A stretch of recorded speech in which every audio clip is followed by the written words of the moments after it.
You're listening to Big World Network. He rescued fair maidens with the wave of his hand, and saved a princess or two. With a stomp of his foot he turned dragons to sand, and many a lass he did woo. These are the tales of the noble one, the slayer of things that are bad. He defeated foul sorcerers as he went, the tales of Myrick the Magnificent. Dragon Sitter or Dragon Fool? Episode 1, Dragon by the Tail. Written and read by Baron Stevens. Believe me, I've had lots of experience with dragons. They're not easy creatures to deal with either. They fly after you, breathe fire, and chomp you into tiny bits before you can scream, "Ah!" and run away. Dragons aren't all bad, though. I even had a pet dragon once. No, really, it's true. It happened back when I was working as a full-time message carrier for the Kingdom of Fringolia. I had just also come into my own as a very powerful wizard. Sort of. It was still early winter when Nutboy, my travel companion, and I were on our way home to Castle Fringol. We were returning from the coastal country of Norrego after being away for several weeks. We were only a couple of hours away from home when we stopped to take a break. We couldn't rest too long, though, because of how cold it was. At least we were able to stay somewhat warmer thanks to the magical coats given to us by Cyril, our groovy friend from another plane of existence. "Here," I said to Nutboy as I handed him a piece of cheese. He gratefully took it and popped it into his mouth. Nutboy's face scrunched up, and he spit it out. "Ugh! What is that?" "Cheese," I said. "And it was real cheap, too." He nodded, still grimacing. "I can see why." "What's wrong with it?" I pulled off a chunk and popped it into my mouth. Okay, so maybe it wasn't all that great tasting, but I chewed it and swallowed before smiling at him. "See? It's delicious." I offered him some more. "No, thanks. You can have all of it. Where did you get that foul stuff?" "I made it," I said proudly. After all, having magical powers is something to be proud of. "You made it? With magic?" "Of course. I got some milk, cast an aging spell on it, and, as simple as a pimple, instant cheese. All I have to do now is find a milk source, and I can set up a side business making cheese without having to wait for it to age." Nutboy shook his head. "Myrick, you really should give up on the magic stuff. You stink at it." I have to admit, I felt a little offended. "I do not." "All you can do is blow up frogs, burn down buildings, and melt glaciers. You can't control your power." "I can so." I waved the block of cheese at him. "This proves it." "Oh? How?" "The reason why I didn't have control of those other spells was because I wasn't using components." "Components?" "Yeah, you know, things like Calagon root, frog brains, and troglin poo." Nutboy scratched his head. "Why haven't you used them before?" "Well, I didn't see Korak and Zern using them, so I didn't think they were all that necessary." "So, how did you find out about them?" he asked. I hesitated, a little embarrassed. "Well, they're kind of listed in the spell book. After the main instructions are given for each spell, the bottom half of the page lists what components are best to keep the spell under control." Nutboy's brows shot up. "What? You mean you didn't follow all the directions? You could have gotten us killed. Don't you think they're listed there for a reason?" "I didn't know." I felt myself getting perturbed, so I decided to change the topic. "Let's get going. I want to get back to the castle before dark." We picked up our packs and resumed our journey home. A little over an hour later, we were trudging up a hill just outside the village of Fringol, the closest village to the Fringolian capital. The sun was almost down, and my whole body felt numb with cold. I figured we could stop in the village and see if my old friend, Nonak the Barbarian, was home. He'd have a nice warm fire. Or maybe not. I kept forgetting that the guy seemed to enjoy being cold for some reason, since he was from the icy country of Aramic. My thoughts were interrupted by a sudden whooshing sound and a blast of air that knocked both Nutboy and I off our feet. The ground shook before I could roll over and see what happened. A dragon is what happened.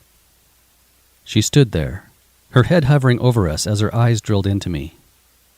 She was larger than a cottage, with red scales covering her body and a long tail with spikes on the end. Giant leathery wings folded up on her sides as she took a step closer, inhaling deeply. I knew she was about to breathe fire. If I had still been on my feet, I could have easily used my magic socks to run out of the way. Since I wasn't, I knew there wasn't enough time to jump up and dash away before she turned me to a crisp.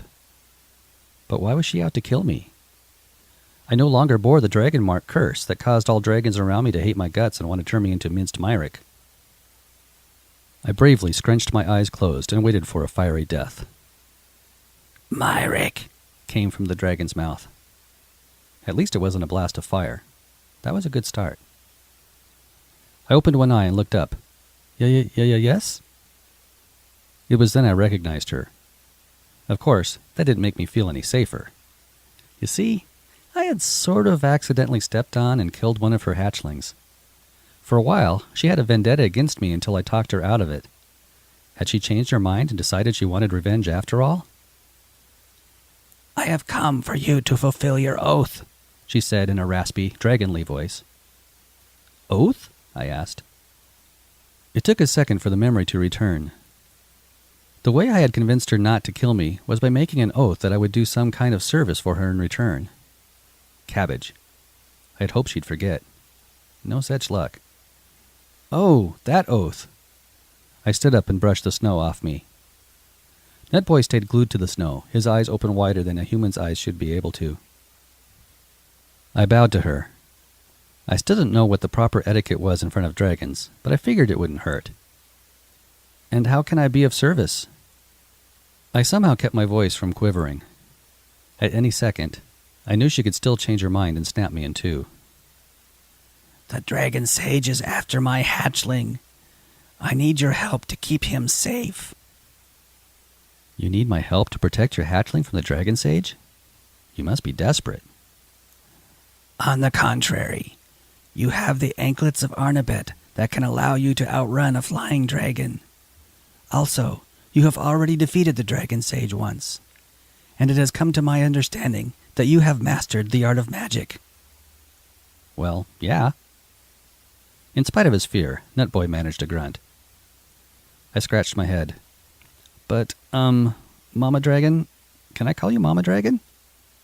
"My name is Urgelkrix. You can call me that." "Oh, nice name. I might have to name my daughter that someday. But anyway, I feel I should let you know that I'm still learning how to control my magic. I'm not sure if I would be a very good protector for your hatchling." "You swore a vow to serve me. If you fail, you shall die." Okay. What else could I say? Arguing with a dragon is usually a bad idea. We stood there silently, staring at each other. Finally, she used her front paw and reached underneath a large scale on her chest where a pouch was hidden. Yeah, I didn't know dragons had those either. She pulled out a small, red dragon about half the size of my palm. "You will guard him and protect him with your life." I gulped. "Sure, no problem." I reached out and took the little guy into my hands. He radiated warmth, a lot of it. The baby dragon looked up at me and said, "Squeak!" A grin formed on his snout just before a tiny puff of flame came out his nostrils. His tongue rolled out the side of his mouth, and he started hopping on my hand. "That is a good sign," Mama Dragon said. "He likes you. His name is Pipolexenias." I looked closer at the little dragon. "Hi there, Pimple Knees, or whatever your name is." He basked in the attention I gave him, hopping up and down even more vigorously. "Squeak!" Without warning, he stretched out his neck and bit my thumb with needle-sharp teeth. "Ow!" It was all I could do to keep from dropping him. "What did you do that for?" The little dragon just looked up at me and smiled with his tongue hanging out. "He has claimed you as dragon friend," Mama Dragon said, shaking her head. "I hope he has not made a hasty decision due to his youth. but that mark will aid you in finding him again if he gets lost, among other things. I suppose that was a good thing, though my thumb still throbbed. The bite mark seemed to glow for a second before droplets of blood oozed out of the wounds. I looked back up at his mother. So, why does the dragon sage want him? Wouldn't this little guy be his hatchling too? The dragon sage has been collecting hatchlings over the last few months, regardless of their parentage. My hatchling that you stepped on was there because he had just escaped his father. I was searching for him when you... She closed her eyes and paused for a second. It was not your fault for the hatchling's death. I must go and try to discover why the dragon sage wants so many hatchlings. I am sure it is not good. I shall meet up with you again in 8 days. How will I find you? I asked. I will find you through my link to Pipilexenias. Now, keep him safe, or this time I will hold you responsible. With that, she turned and took to the air, sending up a cloud of snow from the force of her wings. The baby dragon stopped hopping and watched his mother take off and leave. A frown formed on his snout and his eyes glazed over with tears. Squeak! I gently patted him on the head. It's okay, little buddy. She'll be back. He continued staring into the distance as his mother swiftly disappeared over the horizon. He trembled as a tear dripped from his eye and onto my hand. Ow! It was quite hot. Once again, I had to exercise extreme control to not drop the baby. At the same time, my heart went out to him. How old was he, anyway? It had to be difficult to be separated from his mother at such a young and tender age. Netboy stood up and brushed the snow off. I'm soaked through to my small clothes. Meanwhile, I stroked the baby dragon's head until he turned around and looked at me again. I said in a calm, soothing voice, It's okay, little fellow. Nutboy and I will take good care of you. You are safer than in your mama's pouch. Nothing can happen to you with me on watch. He seemed to perk up a bit. I put him next to my body, and he snuggled up to me. So, what do we do now? Netboy asked. We dragon sit, I answered. You don't know anything about taking care of dragons? What is there to know? We just feed him and burp him and let him take naps. It's easier than falling over a cliff. Nutboy shook his head as we resumed our trek into Fringle. I don't know. Something always goes wrong. But what are we going to call him? I didn't catch what his name is. Me neither. I lifted the baby dragon up next to my face. He looked back at me and gave me a smile while wagging his tail. How about if we call him Pip? Pip? Netboy asked. Yeah. What do you think, Pip? Squeak! The slayer of things that are bad.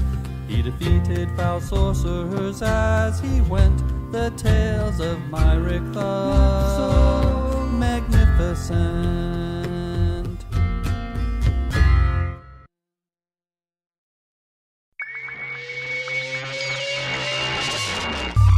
You're listening to Big World Network.